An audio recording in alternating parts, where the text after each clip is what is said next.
À la WWE, il y a évidemment les shows marquants chaque année qu'on appelle le Big Four avec le Royal Rumble, SummerSlam, Survivor Series et WrestleMania. Mais pour bien sûr garder un rythme et apporter des conclusions à d'autres histoires, on a également au milieu d'autres pay-per-view qui sont généralement moins importants et qui servent souvent de transition. Justement, Fastlane fait partie de ces pay-per-view et même si on pourrait du coup avoir tendance à penser que ces shows n'ont aucune importance et qui ne mènent pas à des moments marquants, il peut arriver qu'on soit très bien surpris par des matchs et des moments historiques et il est justement l'heure de savoir si Fastlane 2023 a été à la hauteur des attentes, les a dépassés ou bien a été un show décevant. Avec seulement 5 matchs d'annoncés, on savait qu'on allait avoir un show rapide mais efficace puisqu'on avait tout de même de grosses affiches. Et justement, on ouvre la soirée avec un match très attendu, un match pour les titres par équipe entre Cody Rhodes et Jey Uso et les champions, le Judgment Day. En ce qui me concerne, j'avais absolument aucun doute quant au fait que le Judgment Day allait conserver les titres puisque Cody et Jey n'avaient selon moi pas besoin de ces ceintures. Et après l'énorme affrontement de SmackDown, j'avais quand même vraiment hâte de ce match. Justement, l'affrontement va mal commencer pour Cody et Jey puisque ce dernier se fait dominer pendant de longues minutes. Et malgré un petit retour de Cody, les champions maintiennent le contrôle, imposant leur rythme et leur puissance, et il semblait alors certain qu'ils allaient trouver une solution pour conserver les championnats. Malgré ça, ils ont face à eux des adversaires sérieux, et Cody fait quand même un bon retour avec un hot tag, et on a du coup du très bon catch entre Cody et Finn, puis entre Jey et Damien Priest, qui va d'ailleurs passer très proche de perdre les ceintures, mais qui sera sauvé par son partenaire, et comme on s'y attendait tous, alors que Jey a le match en main, Dominic Mysterio et Rhea Ripley font leur entrée pour venir en aide à leur partenaire. C'est assez marrant à ce moment-là, parce que Jey est perturbé par Rhea Ripley, parce qu'il y a une espèce de tension bizarre entre les deux, et il mange du coup un très beau combo de la part des champions dans le ring, mais grâce à Cody Rhodes, le match est sauvé et ça part alors en bagarre générale, mais alors que Priest lutte avec Cody sur la table des commentateurs, JD McDonagh, qui tente depuis des semaines d'intégrer le Judgment Day, rate sa cible et il envoie un coup de mallette Money in the Bank dans le genou déjà blessé de Damien Priest, ce qui permet à Cody Rhodes de placer son finisher à la moitié des champions par équipe sur la table et de totalement retourner le match. Avec Priest maintenant hors d'état de nuire et à la surprise de tout le monde, Cody et Jey sortent une combinaison très cool dans le ring avec une fusion d'un Cody Cutter et d'un Onesie, et c'est ainsi que Jey Uso et Cody Rhodes créent l'exploit, rivant les épaules de Finn Balor au centre du ring pour remporter les titres par équipe indisputés. Honnêtement, j'avais absolument pas vu ça venir, donc au final c'est une bonne surprise et ça continue de raconter l'histoire des dissensions dans le Judgment Day qui sont causées par McDonagh, mais honnêtement je ne sais pas du tout où tout ça va mener, puisqu'avec Jey et Cody champions par équipe, on imagine bien que la Bloodline va venir se mêler de cette histoire, pour éventuellement construire les routes de WrestleMania pour nos deux nouveaux champions, et quoi qu'il arrive, malgré un début de match un petit peu lent, on a quand même du bon catch et une fin assez surprenante, donc j'ai personnellement passé un très bon moment, même si je reste extrêmement surpris du résultat. Justement, en parlant de surprise, on arrive au match entre la LWO et les Street Profits, et vous allez voir qu'on va avoir une très grande surprise. Ce match, c'était l'occasion pour les Street Profits de se prouver auprès de Lashley après leur heel turn, et enfin, ils vont changer de tenue pour aborder un style doré et noir pour justement coller à Lashley, ce qui marche franchement mieux. Malgré tout, je reste quand même pas convaincu à 100% par ce groupe, parce que pour moi, les Street Profits n'ont pas montré ce que je voulais voir, et c'était justement l'occasion ce soir. Pour moi, il n'y avait absolument aucun doute, Lashley allait emmener les Street Profits vers les sommets, et ça commençait par une victoire à Fastlane. Face à eux, on retrouve la LWO, à qui il manque un partenaire suite à une blessure, et je pensais alors qu'on allait avoir une grande surprise dès les entrées, mais le match va finalement commencer en 2 contre 3 avec un sacré handicap pour la LWO. Malgré ça, on a quand même du beau catch avec des styles très différents, notamment avec Dawkins et Lashley qui sont vraiment les brutes du match, et ce style leur permet justement de casser la rapidité de la LWO avec Lashley qui va dominer Mysterio dans le ring pendant de longues minutes. Évidemment, en 2 contre 3, les Street Profits et Lashley ont un immense avantage et ils vont donc continuer à casser le rythme en plus d'utiliser des stratégies douteuses, mais malheureusement, je trouve que le public réagit assez peu.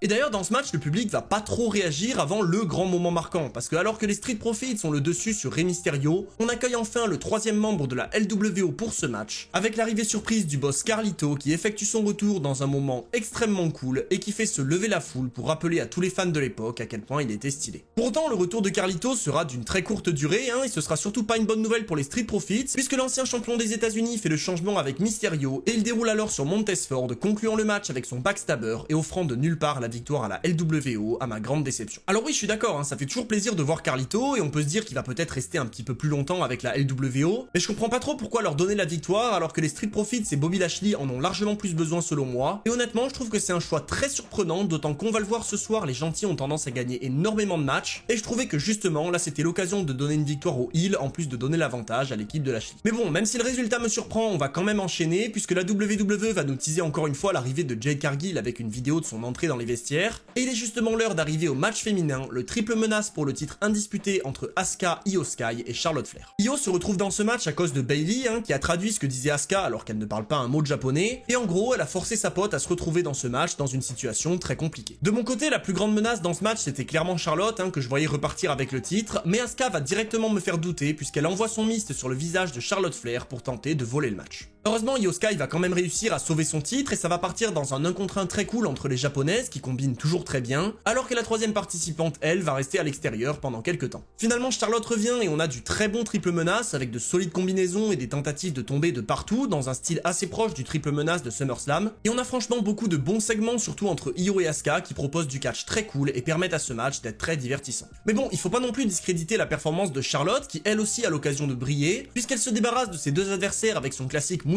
et elle passe très proche de remporter le match avec son spear. Et même si j'avais personnellement aucune envie de l'avoir gagné, elle reste ultra talentueuse, ça on peut pas le nier. Pour autant, c'était loin d'être fini, puisque Bayley, qui avait mis Io dans cette situation compliquée en acceptant le match à sa place, débarque pour essayer d'aider la championne, mais en fait elle réussit juste à la distraire, ce qui profite à Charlotte Flair, puisque la challengeuse place son figure 8 sur Asuka au centre du ring, et là pour moi il y avait aucun doute, c'était terminé. Personnellement, j'étais convaincu que Io allait perdre le titre à cause de Bayley, mais à ma grande surprise, celle-ci fait preuve d'intelligence et vient distraire l'arbitre qui ne voit pas Asuka abandonner pour donner la victoire à Charlotte. Et cette distraction permet alors à la championne de revenir avec son très beau moonsault, rivant les épaules de Charlotte au centre du ring pour conserver son titre et me faire ultra plaisir. Franchement, là y a rien à dire. On a un bon match avec de bonnes combinaisons et une victoire de Io qui régale, et même si c'était pas mon pronostic, je suis très content d'avoir eu tort et de l'avoir repartir avec la ceinture. On va donc pouvoir directement enchaîner et on arrive déjà au match par équipe qui oppose LA Knight et John Cena à la Bloodline, et si je m'attendais vraiment à voir ce match en main event, la WWE a préféré laisser ce privilège au match pour le titre poids lourd, et honnêtement c'est un excellent choix. On accueille donc celui qui se fait appeler le Greatest of All Time, accueilli par Pat McAfee, suivi par son partenaire la mégastar LA Knight, pour un match qui s'annonce grandiose. LA Knight arrive ce soir avec une plus grande ovation que John Cena, donc vous imaginez bien que j'étais ultra heureux, et on accueille ensuite la Bloodline représentée par Jimmy Uso et Solo Sikoa, et c'était donc l'heure de régaler. Évidemment, avec John Cena en fin de carrière et la présence de la Bloodline, on savait qu'on allait avoir un match plutôt lent et surtout centré sur le storytelling, et Cena se retrouve donc face à Solo Sikoa avant d'être passé à tabac par les deux associés de Roman Reigns, mais vous allez voir que finalement, ce match va être plutôt surprenant.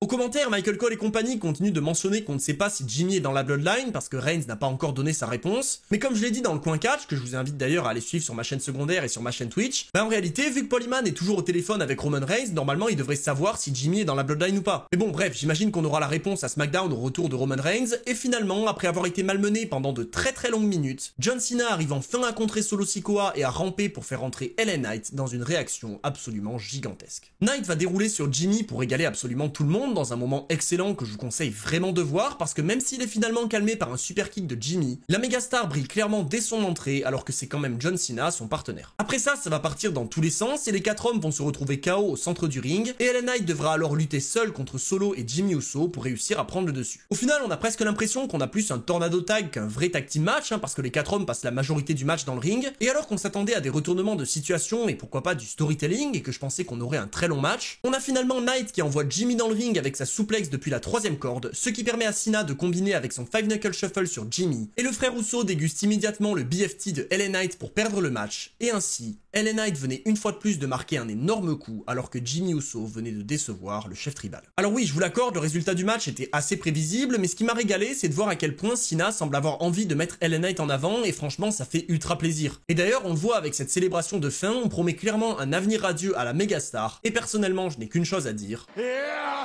Mais bon, à part ça, évidemment, le match est pas incroyable dans le ring, bon, on s'y attendait un petit peu, mais c'est quand même très cool, et on va donc pouvoir directement passer au main event. C'est donc l'heure du last man standing que j'attendais vraiment entre Seth Rollins et Shinsuke Nakamura pour le titre de champion du monde poids lourd dans une histoire juste excellente. Shinsuke avait promis qu'il allait exploser le dos blessé de Seth Rollins et qu'il irait chercher la ceinture, et franchement, j'avais ultra hâte de ce match. En plus, on va nous teaser quelque chose de cool avant ça, parce qu'on retrouve Priest dans les vestiaires qui veut encaisser sa mallette, mais qui en est dissuadé par les autres membres du clan, et avec en plus Rhea Ripley qui lui confisque sa mallette, j'avais vraiment l'impression qu'on allait avoir une petite histoire avec Finn Balor et Damien Priest dans le main event. Mais bon, ça il va falloir attendre la fin du match pour voir si réellement quelque chose va se passer, et on accueille alors le challenger et le champion, et c'était donc l'heure pour les deux hommes de nous sortir un classique dans une stipulation qui pouvait apporter énormément à cette histoire. Dans ce match sans disqualification, où le seul moyen de gagner c'est de mettre son adversaire KO pour le compte de 10, ça va évidemment rapidement partir à l'extérieur, avec Seth Rollins qui tente tout pour venir à bout de son adversaire, sortant notamment un kendo stick, des chaises, une poubelle et enfin 2 tables pour le plus grand plaisir des fans, et on comprenait là qu'on avait vraiment une histoire très sérieuse qui devait se régler ce soir. Nakamura de son côté, il va évidemment travailler le dos de Seth Rollins, il va même utiliser des nunchakus pour faire souffrir le champion, et depuis le début de son règne, je pense que Rollins n'avait jamais été autant en danger.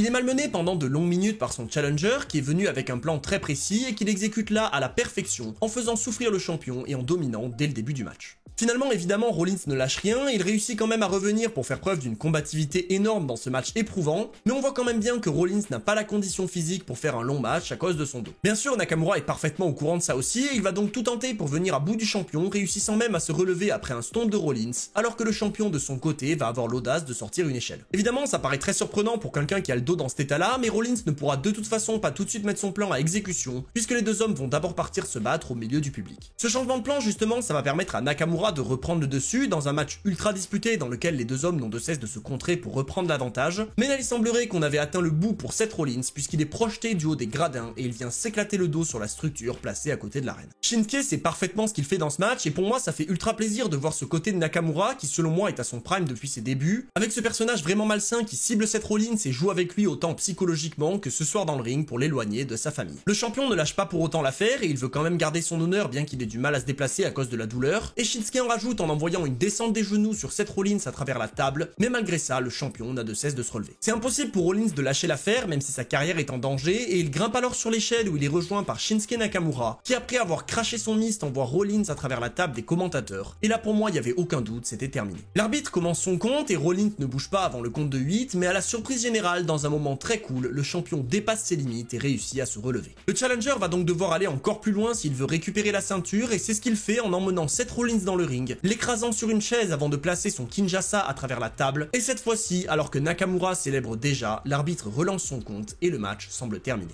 Et pourtant, une fois de plus, Rollins fait preuve de détermination, d'intelligence ou de folie au choix, et il roule à l'extérieur pour se remettre debout et briser le compte de l'arbitre. Et franchement, plus le match avançait, plus je me disais d'une part qu'on vivait un match de dingue, mais surtout, plus je me disais que Rollins allait finir par créer l'exploit. Justement, alors que les deux hommes partent à nouveau dans la foule, Rollins envoie un pedigree et un stomp pour coucher Nakamura qui se relève à nouveau, mais le champion ne va alors laisser aucun répit à son challenger et il envoie une immense souplex à travers la table pour cette fois-ci se relever juste avant le compte de 10 et remporter ce match. Finalement, Seth Rollins a réussi, il est venu à bout de Shinsuke dans une rivalité dans laquelle j'étais persuadé que Nakamura finirait par avoir le dessus et remporter le titre. Et même si en ce qui me concerne j'étais à fond derrière le challenger, je comprends quand même la décision de faire gagner Seth Rollins. Grâce à ça, il crédibilise là le titre de champion du monde poids lourd, en plus d'avoir un règne franchement cool par rapport à ceux qu'il a pu avoir par le passé en tant que face. Et j'espère juste que Nakamura saura se relever de cette défaite et qu'on aura peut-être d'ici quelques mois un troisième match pour conclure une trilogie très cool avec pourquoi pas une victoire de Shinsuke. On peut alors se demander après tout ça si Fastlane était bien à la hauteur des attentes, avec beaucoup de victoires de face dans une carte assez petite mais qui laisse du coup beaucoup de temps aux divers matchs présents, et à mon sens je pense qu'on peut dire que oui, c'était largement à la hauteur. Il faut pas oublier que Fastlane ça reste un show mineur placé sur la fin de l'année à quelques mois à peine des Survivor Series et du Royal Rumble, et le show permet donc bien d'alimenter les rivalités avec des matchs d'une très bonne qualité pour la plupart, des petites surprises cool comme le retour de Carlito et des moments marquants comme l'association entre LA Knight et John Cena, et avec une conclusion vraiment bonne dans un last man standing violent et disputé, Fastlane reste à mon sens un bon show avec une durée assez courte qui ne le rend pas ennuyant et qui laisse beaucoup de temps aux histoires principales. Et même si bien sûr ce n'est pas le show de l'année, ça reste un show très solide qui pour moi fait partie des meilleurs Fastlane. Je reste malgré tout ça déçu de certains résultats comme la défaite des Street Profits et Lashley parce que j'ai l'impression que cette histoire stagne et ne mène à nulle part, mais je sais qu'en ce qui concerne les autres storylines, Fastlane va avoir de grosses répercussions, en particulier au niveau des deux clans majeurs de la WWE, à savoir la Bloodline et le Judgment Day. En tout cas, j'attends de lire vos avis sur le show et sur les matchs dans les commentaires, et je vous attends sur Twitch où je suis en live tout de suite pour le coin catch où on va parler des actualités et développer un petit peu plus mon avis sur le show. Donc je vous attends là-bas avec une bonne boisson au lit obtenue évidemment grâce à mon lien affilié en description. Et d'ici là, je vous dis c'était Monsieur Hawkin et on se retrouve très vite pour d'autres histoires.